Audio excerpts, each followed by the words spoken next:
Hi, seventh graders. This is Mrs. Martin, and this is your first book talk of the school year for the month of October. And just as we've done before, with each book talk, we'll be kind of doing a variety of different titles and authors and trying to give you some good books that you might like to read. But of course, some of these might not sound like your kind of book, whereas others might. So keep in mind that you may wish to write down a couple of the book titles or the authors and have some of them that you kind of keep on a list for requesting later on. I know that we aren't open in the library right now in the way that we would like to be, where you're able to come down to the shelves and browse around like we would in a typical school year. But we are asking for students to place books on hold using your iPad. And that's been working really quite well. And it only takes usually about 15 or 20 minutes for you to get a message from Mrs. Kump that says your book is ready to come down and pick up. So if you have not already done so, when you're done listening to this book talk, please do take a couple of minutes, go on our library catalog, and request at least one book that you can come down and check out and practice that process. And of course, reach out to me or to Mrs. Kump and ask if you have some questions. The books I'm sharing today are actually mostly geared for those of you that like funny books, graphic novels, Diary of a Wimpy Kid. Some of those have been some of your favorites. Of course, you should go back and pick up some of those again. Some of those favorites are just terrific, especially when you need a break from some of the schoolwork that you're doing. But I wanted to give you a few new ones to also think about, a couple of books that maybe you have not yet had a chance to read, and give you some new series for some recommendations. Let's go ahead and get started. We'll start with this one, and just like always, you'll notice I have the title, the author, the cover of the book, and the genre up in the top right corner. So this is coming from our humor section. And I've also got some pictures or quotes, or maybe even sometimes a little video book trailer that's going to give you some hints about what the book is about. This one is from the Max Crumbly series, The Misadventures of Max Crumbly, and the first book by Rachel Russell is Locker Hero. She's the same author that wrote Dork Diaries, if you're familiar with those books, but this is a completely different series about a completely different character. Poor Max, he is coming out of 7 years of being homeschooled and into the public school system, and he is expecting that going to school, he is going to be this superhero. He is ready for school. He's ready to be there. He's expecting that he is going to be like top dog. And it is exactly the opposite of that for our poor Max at the beginning. Instead of being the hero, he is sort of the victim, the favorite target for the school bully, Doug, known as Thug, Thurston. Thug locks Max in his locker, shoves him in there, turns the dial. Thankfully, another student comes along and hears Max pounding on the locker door and lets him out. But Thug does it again over a 3-day weekend, and Max is stuck. After a lot of time stuck in that locker, he does manage to get himself out of there through the back, where he crawls through all of this ductwork back behind the locker. He manages to save the school, actually, becomes a hero kind of accidentally. And I don't want to give too much away, but it involves,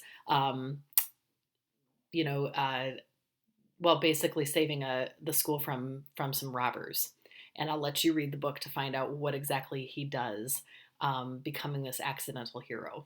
This is the first book in the series. It is done in a very Diary of a Wimpy Kid-like format with lots of humor, lots of illustrations, right? Drawings along with the book, along with the story. And this is just perfect for those of you that are fans of Diary of a Wimpy Kid. Take a look at that book. Look up Rachel Russell as the author, or simply type in Max Crumbly on the catalog. Another great series, perfect for those of you that like funny books. James Patterson and Chris Gravenstein actually have written this one. If you've read the Middle School Worst Years of My Life series, they wrote the same. Uh, they wrote a series about that as well. This one is the iFunny series about a character named Jamie who, as a middle schooler, wants to become the world's greatest stand-up comedian. That is his life goal, and he is stuck living with his aunt and uncle and really pretty awful cousin Stevie, who, again, a bully in this story. He doesn't let Jamie's wheelchair stop him from messing around with Jamie.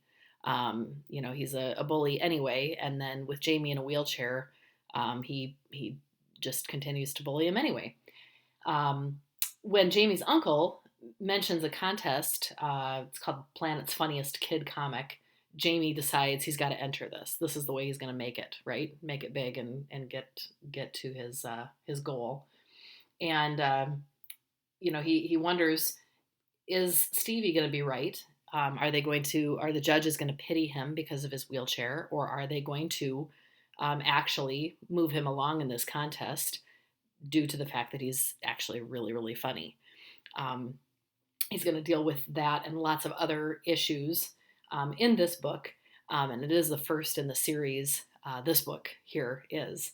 So you can read on about this character, about all the funny things he goes through. There's some serious stuff in this series as well, but again, just perfect for those of you that have enjoyed, a humorous series.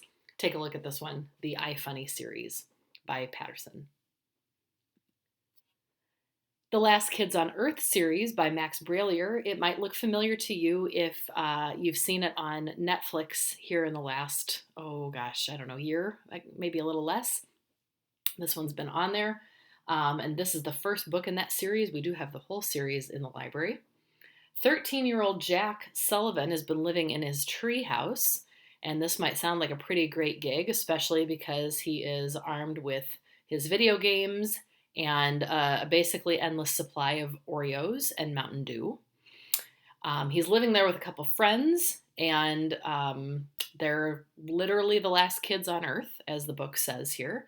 They are trying to survive against all kinds of monsters, zombies, different creatures that are ravaging the world.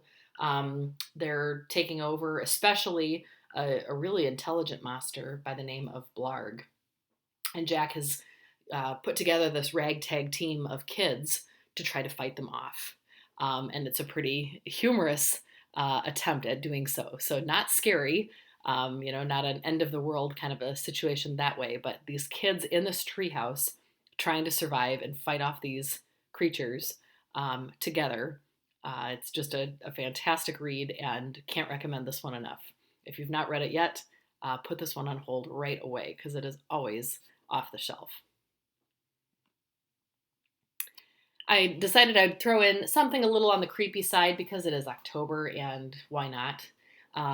Goosebumps by R.L. Stine. He's got all kinds of different series, and this Horrorland series is always popular. I put up a few different covers here, even though I'm featuring the first book in the series, and there's so many of them.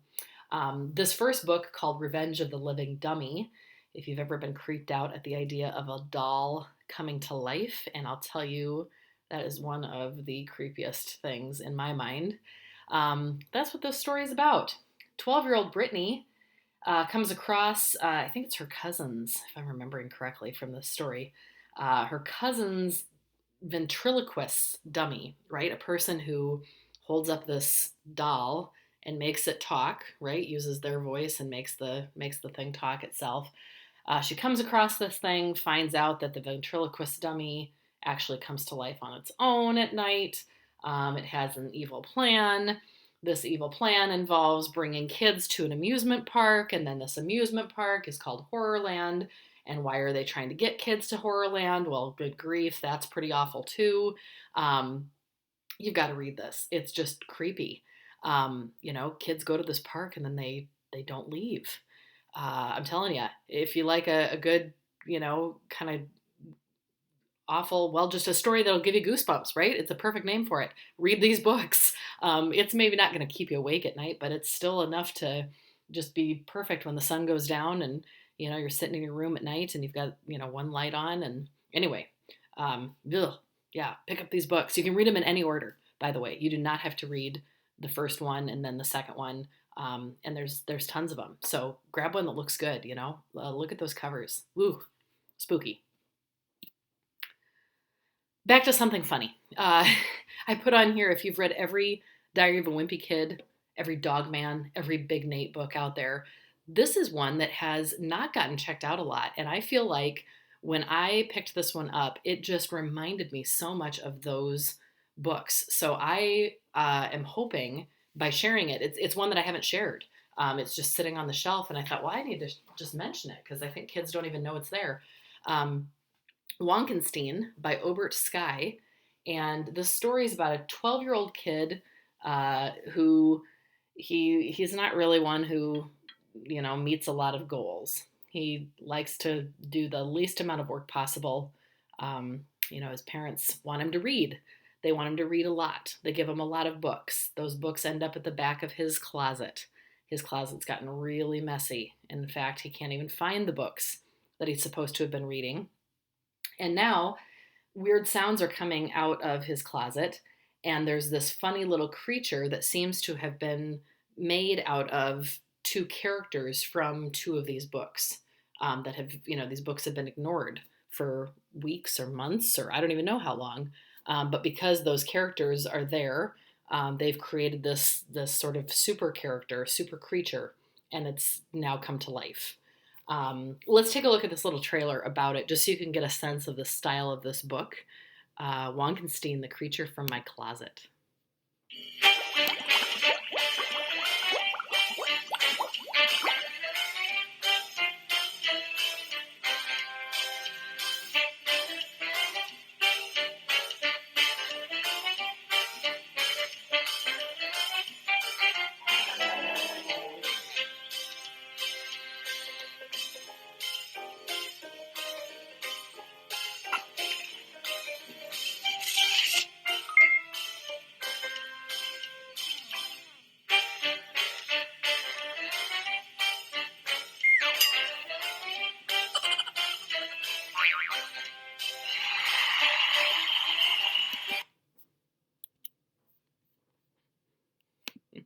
I don't know if you could tell from that, but obviously the creature thought it was going to be scary, right? Like it came out of the closet thinking, "Oh, I'm going to freak you out."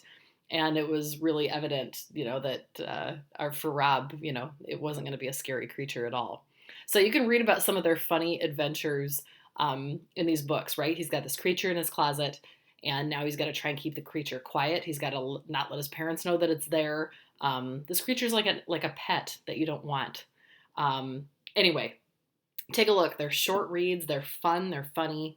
Like I said, if you've liked Dogman or Diary of a Wimpy Kid or Big Nate, this would be just a terrific one to pick up. The other thing I wanted to mention as I wrap up my talk here is that Mackenvia has lots of great books for you to read and download directly to your iPad. You can read them with your eyes. You can listen to them with your ears. This happens to be an audiobook by Linda Mullally Hunt called Fish in a Tree. Some of you have perhaps already read this book, or maybe you're familiar with it. The title of this book comes from that quote that everybody is smart in different ways. If you judge a fish by its ability to climb a tree, it will live its life believing it is stupid. The story is about Allie, who has dyslexia.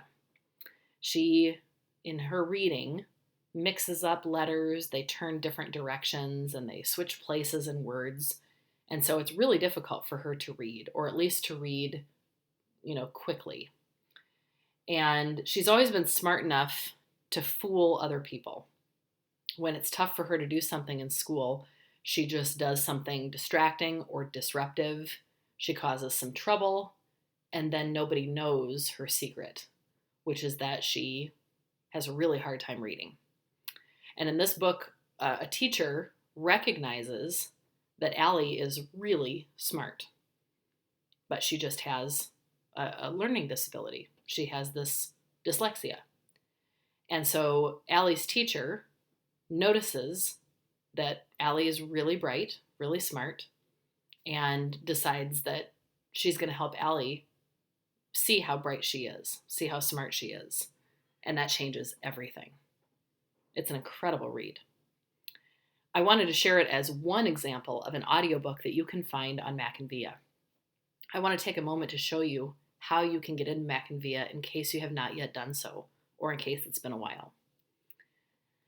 You can go on self-service if this Mac and Via logo is not already on your iPad, and you can download it to your iPad and then use that. Another way you can get to it is by going through our Library Media Center homepage, and that's how I'm going to do it right now.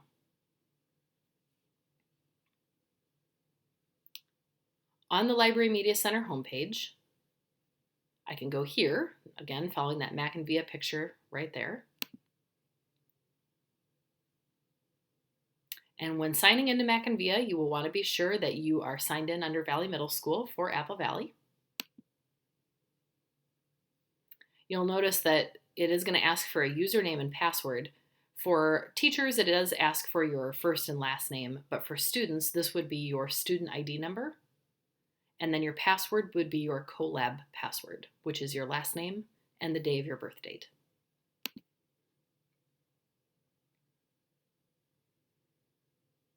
As of right now, we have over 2,000 ebooks and audiobooks in our collection.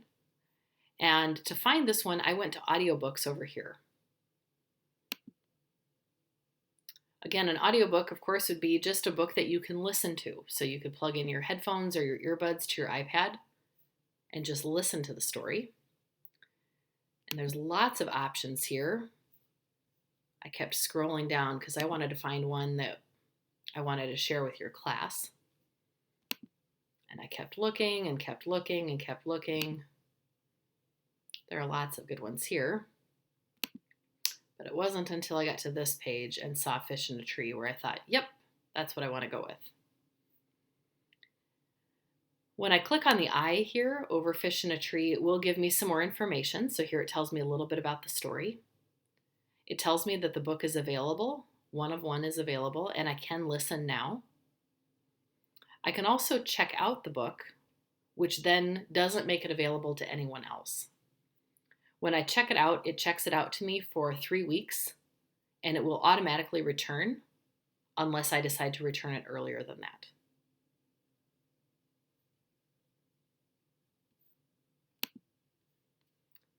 A couple of other tips just for thinking about getting a good book to read. We have lots of info on our homepage. We're trying to update that all the time with information about new books and updates about what's going on in the library, so please check back on that often. You can contact me or Mrs. Kump on Schoology, or if you're in the building, stop down to the library if you have a question.